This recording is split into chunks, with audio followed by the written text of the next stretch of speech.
We're given a mass of 10 kilograms on each side of a pulley. And of course they're going to stay there. They're not going to accelerate because they're balanced. But then we add 50 grams to one, 50 grams being 0.05 kilograms. The pulley is regarded as light and frictionless. So it doesn't have any inertial mass, any significant inertial mass to affect the acceleration, and there's no friction to accelerate to work in with the other forces involved. Okay, so we have this, and then the system descends 80 centimeters in the direction of descent of the greater mass. Okay, so it's as though we release the system from rest. It's going to descend 80 centimeters. And we ask, first of all, what's the change in the potential energy of each of the masses? Well, that's very easily calculated. The change in potential energy is equal and opposite to the gravitational force, to the work done by the gravitational force. So the potential energy on the first mass, the mass M1, is going to be the negative of the work done by gravity on that mass. And gravity is acting in this direction, and the displacement is in this direction. So that is going to be a positive work, but of course we're going to have a negative change in potential energy. So it's going to be the negative of the force of gravity multiplied by the displacement, which is the negative of the force of gravity being the mass times the 9.8 meter per second squared acceleration of gravity multiplied by the 0.8 of a meter displacement, where we regard downward as positive. Okay, if somebody wanted to choose downward as positive, and that's a perfectly okay choice. And when we do that, we see that the potential energy decreases by 78.8 joules. I'll note that had the upward direction been regarded as positive, then the gravitational acceleration would have been, being downward, would have been negative, and the displacement would have been negative. So instead of having all positive quantities after this negative, we would have had a negative here and a negative here. Would have come out the same, and we would still have come out with negative 78.8 joules. Okay, so the change of potential energy of the second object is equal and opposite to the work done by gravity on that object. Well, in this case, if downward is positive, when we consider this mass, its displacement is being upward is going to be negative 0.8 meters.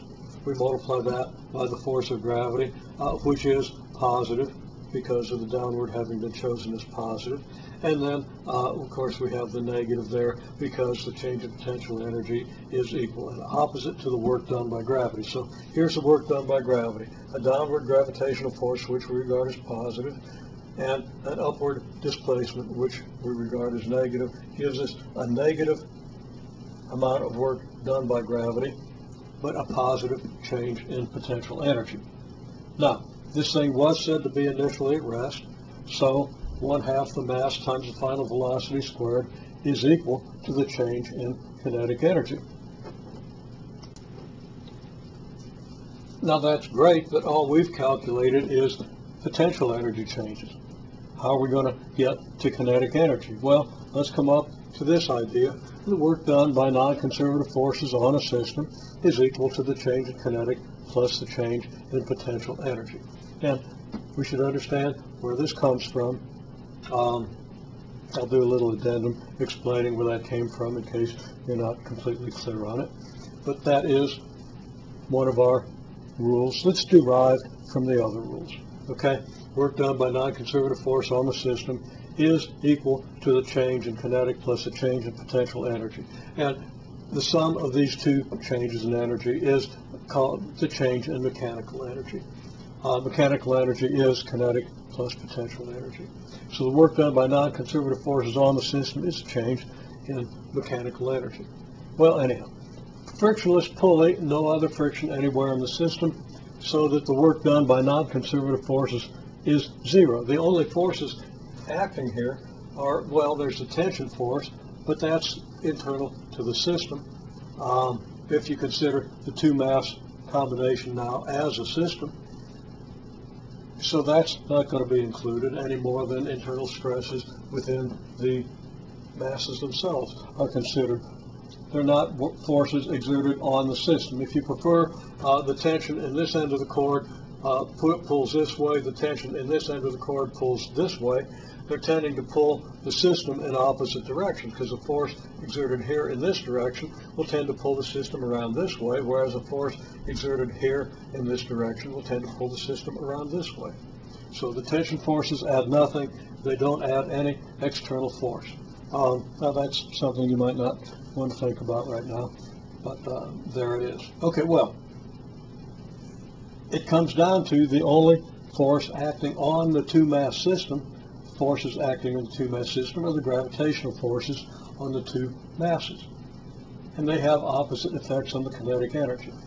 The key, though, is that the gravitational forces only affect the potential energy. Okay?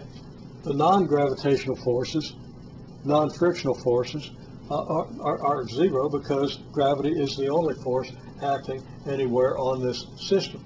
So that work done by non-conservative forces on the system is zero. Okay, so the kinetic plus potential energy changes add up to zero, so the kinetic energy change is equal to the negative of the potential energy change.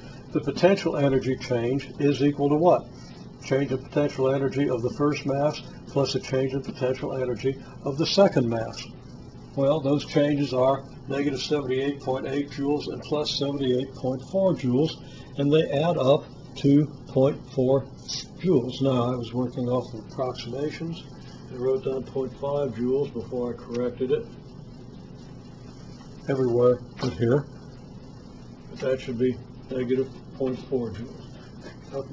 Again, the change in this potential energy plus a change in this potential energy. Well, that means that the change in kinetic energy, being the negative of the change in potential energy, is plus 0.4 joules. So now we can apply this. Change in kinetic energy is 0.4 joules. Since we were initially at rest, that is equal to the 1/2 mass times final velocity squared, and the rest is very straightforward. Well, pretty straightforward.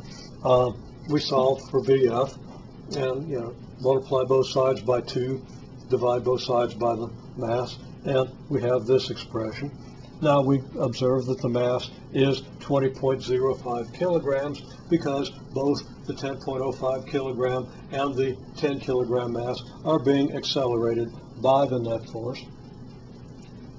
They're both being accelerated together, so that our final velocity ends up being the square root of this expression, just having substituted the total mass for m here. And then there's an etc. We just work this out using the units, doing what we've done for at least a week now, and I think we get then a final velocity of approximately 0.2 meters per second.